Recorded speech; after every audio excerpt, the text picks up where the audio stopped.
ಈ ಸೋಪಲ್ಲಿ ವಾಶ್ ಮಾಡಿದ ತಕ್ಷಣ ಇನ್ಸ್ಟೆಂಟ್ ಗ್ಲೋ ಬರುತ್ತೆ ಸ್ಕಿನ್, ಹಾಗೆ ಸ್ಕಿನ್ ಕೂಡ ಬ್ರೈಟ್ ಆಗ್ತದೆ. ಇಲ್ಲಿ ಕಾಣ್ಬೋದು ನೀವು. Hi, welcome back to YouTube channel. ಇವತ್ತು ನಾವು ಸೋಪ್ ಮಾಡ್ಕೊಳ್ತೀವಿ. ಇವಳು ಎಲ್ಲರೂ ಹೇಳ್ತಾ ಇದ್ದಾರೆ. ಇವತ್ತು ನಾವು ಮನೇಲಿ ಸಿಕ್ಕ ಇಂಗ್ರೀಡಿಯೆಂಟ್ಸ್ನ ಬಳಸ್ಕೊಂಡು ಒಂದು ಫೇಸ್ ವಾಶಿಗೆ ಅಂತಲೇ ಒಂದು ಸೋಪ್ ಮಾಡೋಣ.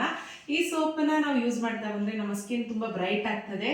ಪಿಂಪಲ್ಸ್ ಕಲೆ ಎಲ್ಲ ಉಳ್ಕೊಂಡಿದ್ರೆ ಮುಖದಲ್ಲಿ ಅದೆಲ್ಲವೂ ಕೂಡ ಕ್ಲಿಯರ್ ಆಗಿ ನಮಗೆ ಒಳ್ಳೆ ಸ್ಕಿನ್ ಸಿಗುತ್ತೆ.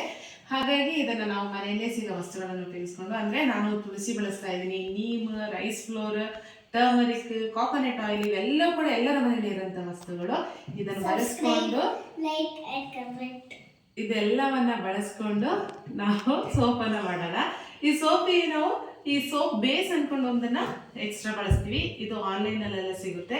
ಇದು ಏನಕ್ಕೆ ಬಳಸ್ತೀವಿ ಅಂತಂದರೆ, ಆ ಸೋಪದು ಟೆಕ್ಸ್ಚರ್, ನಾವು ಇದನ್ನೆಲ್ಲ ಏನು ಯೂಸ್ ಮಾಡ್ತೀವೋ, ಅಲೋವೆರಾ ಜೆಲ್ ಇದನ್ನೆಲ್ಲ ಯೂಸ್ ಮಾಡಿ ನಾವು ಇದನ್ನು ಮಾಡ್ತೀವಲ್ಲ ಸೋಪ್ನ, ಅದು ಒಂದು ಸೋಪಿನ ಟೆಕ್ಸ್ಚರ್ ಥರ ಬರಬೇಕು ಅಂತಂದರೆ ಇದನ್ನು ಒಂದು ಬಳಸ್ತೀವಿ ಅಷ್ಟೇ, ಬೇರೆ ಏನಕ್ಕೂ ಯೂಸ್ ಇಲ್ಲ ಇದು. ಈಗ ಒಂದು ಮಿಕ್ಸಿ ಜಾರಿಗೆ ನಾವು 4ರಿಂದ 5 ಸೋಪ್ ಮಾಡ್ತಾಯಿದ್ದೀವಿ. ನಾವು ಕಿತ್ತಂತಹ ತುಳಸಿ ಸೊಪ್ಪನ್ನು ನೀಟಾಗಿ ತೊಳೆದು ಅದನ್ನು ಜಾರಿಗೆ ಹಾಕ್ತಾಯಿದ್ದೀನಿ. ನೆಕ್ಸ್ಟ್ ಬೇವಿನ ಸೊಪ್ಪು ತೊಗೊಂಡಿದ್ವಿ, ನೀಮ್ ಲೀಫ್. ಈ ನೀಮ್ ಲೀಫನ್ನು ಒಂದು 4ರಿಂದ 5 ಎಲೆಯಷ್ಟು ಸಾಕು, ತುಂಬ ಬೇಡ. ಇದು ಒಂದು 4ರಿಂದ 5 ಎಲೆ, ದಂಟು ಬೇಡ, ಬರೀ ಎಲೆ ಮಾತ್ರ ಸಾಕು. ಅದನ್ನು ಕಿತ್ತು ಜಾರಿಗೆ ಹಾಕ್ಕೊಳ್ಳೋಣ. ಹಾಗೆ ಆಲೋವೆರಾ ಜೆಲ್, ನಮ್ಮ ಗಿಡದ್ದೇ ಆಲೋವೆರಾ ಜೆಲ್ ಇದೆ. ಇದನ್ನು ಕೂಡ ಬೌಲಿಗೆ ಹಾಕ್ಕೊಂಡು ನೀರು ಹಾಕದೇ ನೀಟಾಗಿ ಇದನ್ನು ಇಷ್ಟನ್ನು ನೀಟಾಗಿ ಗ್ರೈಂಡ್ ಮಾಡ್ಕೋಬೇಕು. ತುಳಸಿ ಇದೆ, ನೀಮ್ ಇದೆ, ಆಲೋವೆರಾ ಜೆಲ್ ಇದೆ. ಇದಿಷ್ಟನ್ನು ಈಗ ಮಿಕ್ಸಿಗೆ ಹಾಕಿ ನೀರಿಲ್ಲದೇ ಗ್ರೈಂಡ್ ಮಾಡಿ ತಗೊಳ್ಳೋಣ. ನೀಟಾಗಿ ಗ್ರೈಂಡ್ ಮಾಡಿದ್ದೀವಿ. ಇನ್ನು ಇದನ್ನು ಸ್ಟ್ರೈನ್ ಮಾಡಿ ತಗೋಬೇಕು.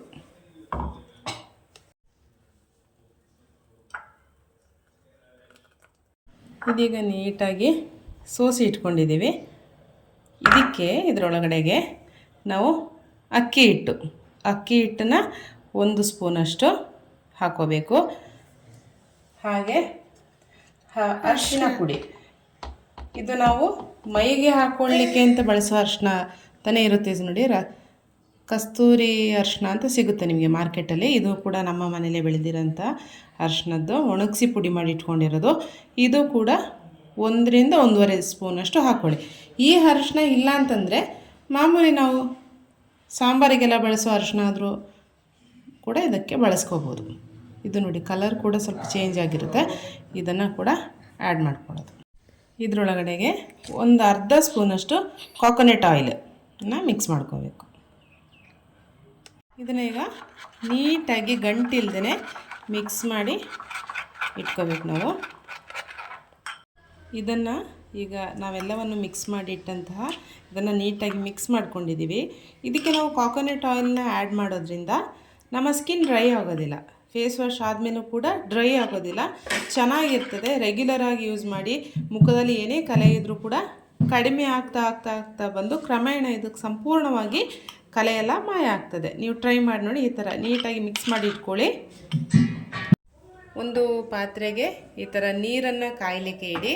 ಈ ನೀರು ಬಿಸಿ ಆದಾಗ ನೀರಿನ ಅಂಶ ಏನೂ ಇಲ್ಲದೆ ಡ್ರೈ ಆಗಿರೋ ಒಂದು ಪಾತ್ರೆನ ಈ ನೀರಿನೊಳಗಡೆ, ಕಾದಿರೋ ನೀರಿನೊಳಗಡೆ ಇಟ್ಟು ಈ ಸೋಪ್ ಬೇಸ್ ಅಂತ ನಾನು ಏನು ಹೇಳಿದ್ನೋ ಇದನ್ನು ಈ ಪಾತ್ರೆ ಒಳಗಡೆ, ನೀರಿನೊಳಗಡೆ ಹಾಕಬಾರ್ದು, ಈ ಪಾತ್ರೆ ಒಳಗಡೆ ಹಾಕಿ ಮೆಲ್ಟ್ ಮಾಡ್ಕೋಬೇಕು.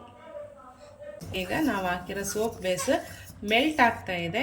ಕೆಳಗಡೆದು ಪಾತ್ರೆಯಲ್ಲಿ ನೀರು ಬಾಯ್ಲ್ ಆಗ್ತಾಯಿದೆ, ಮೇಲ್ಗಡೆ ಪಾತ್ರೆಯಲ್ಲಿ ಸೋಪ್ ಬೇಸ್ ಹಾಕಿದ್ವಲ್ಲ ಅದು ನೀಟಾಗಿ ಮೆಲ್ಟ್ ಆಗ್ತಾಯಿದೆ. ಕಂಪ್ಲೀಟ್ ಮೆಲ್ಟ್ ಆಗಬೇಕು. ಅದಾದಮೇಲೆ ನಾವು ಮಿಕ್ಸ್ ಮಾಡಿ ಇಟ್ಕೊಂಡಂತಹ ಮಿಕ್ಸನ್ನು ಇದಕ್ಕೆ ಹಾಕೋದು ಪ್ರೊಸೀಜರ್ ಹೇಳ್ತೀನಿ ನೋಡಿ. ಈಗ ಮಿಕ್ಸ್ ಮಾಡಿಟ್ಟಿರೋ ಈ ಪೇಸ್ಟನ್ನು ನಾವು ಮೆಲ್ಟ್ ಆಗಿರೋ ಇದಕ್ಕೆ ಸೋಪ್ ಬೇಸಿಗೆ ಹಾಕೋಣ. ಹಾಕ್ತಾನೆ ಮಿಕ್ಸ್ ಮಾಡ್ಕೋಬೇಕು. ಇದು ಒಳಗಡೆಗೆ ಮಿಕ್ಸ್ ಮಾಡಿಟ್ಟಿರೋಂಥ ನಮ್ಮ ಎಲ್ಲ ಮಿಕ್ಸನ್ನು ಇದಕ್ಕೆ ಹಾಕಿ ನೀಟಾಗಿ ಒಂದು 2 ನಿಮಿಷಗಳ ಕಾಲ ಚೆನ್ನಾಗಿ ಮಿಕ್ಸ್ ಮಾಡ್ಕೋಬೇಕು. ಕಲರೆಲ್ಲ ಚೇಂಜ್ ಆಯಿತು. ಈಗ ಯೆಲ್ಲೋ ಕಲರ್ ಹೋಗಿ ಬೇರೆ ಕಲರ್ ಆಗಿದೆ, ರೆಡ್ ಶೇಡ್ ಬಂದಿದೆ. ಚೆನ್ನಾಗಿ ಮಿಕ್ಸ್ ಆಗಲಿ. ನೀಟಾಗಿ ಮಿಕ್ಸ್ ಮಾಡ್ಕೋಬೇಕು, ಗಂಟಿರಬಾರ್ದು. ನೀಟಾಗಿ ಮಿಕ್ಸ್ ಮಾಡಿಕೊಂಡು ಸ್ಟವಿಂದ ಕೆಳಗಡೆ ಇಳಿಸ್ಕೊಂಡಿದ್ದೀವಿ. ಗಂಟಿಲ್ದೇ ನೀಟಾಗಿ ಮಿಕ್ಸ್ ಆಗಿದೆ ಇದು. ಇದನ್ನು ಸ್ವಲ್ಪ ತಣ್ಣಗೆ ಆದ ನಂತರ, ತುಂಬ ತಣ್ಣಗಾಗಬಾರ್ದು, ತುಂಬ ತಣ್ಣಗಾದ ತಕ್ಷಣ ಗಟ್ಟಿಯಾಗ್ಬಿಡ್ತದೆ ಇದು.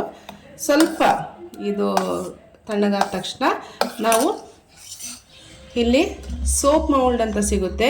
ನಿಮಗೆ ಯಾವುದಾದ್ರೂ ಸೋಪಿಗೆ ಶೇಪ್ ಬೇಕು ಅಂತಂದರೆ ಈ ಥರದ್ದೆಲ್ಲ ತಗೊಳ್ಳಿ. ಇಲ್ಲ ಶೇಪ್ ಏನು ಬೇಡ, ನಮ್ಮ ಹತ್ರ ಇರಪ್ಪ ಈ ಥರದ್ದೆಲ್ಲ ಬೇಡ ತಗೊಳ್ಳಿಕ್ಕೆ, ಸುಮ್ಮನೆ ಇನ್ವೆಸ್ಟ್ ಮಾಡೋದು ಅಂತ ಅನ್ನೋದಾದರೆ ನೀವು ನಿಮ್ಮ ಹತ್ರ ಸಾಮಾನ್ಯವಾಗಿ ಎಲ್ಲರ ಮನೆಯಲ್ಲೂ ಕೂಡ ಈ ಥರ ಸಣ್ಣ ಸಣ್ಣ ಬೌಲ್ಗಳಿರ್ತದೆ. ಇದಕ್ಕೆ ಸ್ವಲ್ಪ ಕಾಕೋನಟ್ ಆಯಿಲನ್ನು ಚೆನ್ನಾಗಿ ಎಲ್ಲ ಕಡೆ ಸ್ಪ್ರೆಡ್ ಮಾಡಿ ಇದರೊಳಗಡೆಗೆ ಏನು ಮಾಡಬೇಕು ಅಂತಂದರೆ ಈ ಸೋಪನ್ನು ನಾವೇನು ರೆಡಿ ಮಾಡಿದ್ದೀವಿ ಅದರ ಮಿಕ್ಸನ್ನು ಹಾಕೋಬೇಕು. ಈಗ ಮಿಕ್ಸ್ ಮಾಡಿದ ಮಿಕ್ಸನ್ನು ಸೋಪ್ ಮೌಲ್ಡಿಗೆ ಹಾಕಿ ಒಂದು 4 to 5 hours ರೆಸ್ಟ್ ಮಾಡಲಿಕ್ಕೆ ಬಿಡೋಣ.